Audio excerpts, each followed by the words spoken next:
sa pagbubukas ng ikalawang taon. Juliana.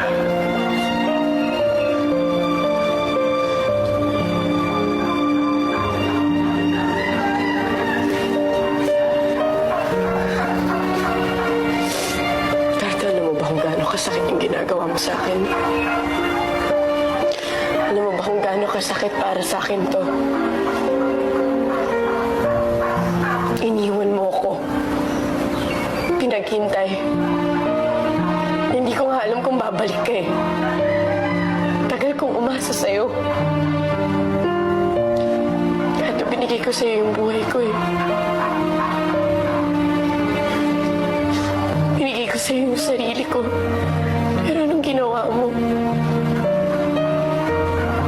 Sinayang mo lang. Anong sabi mo? Ipalalaglag ko. Matakot ka sa binabalak mo. Matakot ka sa akin. Kapag ginawa mo yan, papatayin kita. Di na ako natatakot.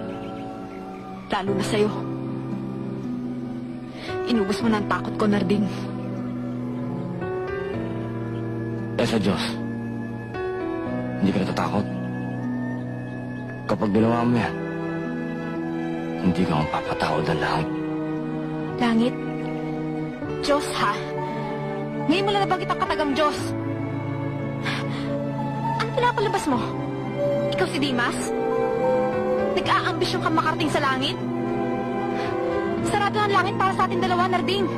Para sa'yo, para sa akin, sarado. Pero yun nandyan. Bukas. Bukas na bukas.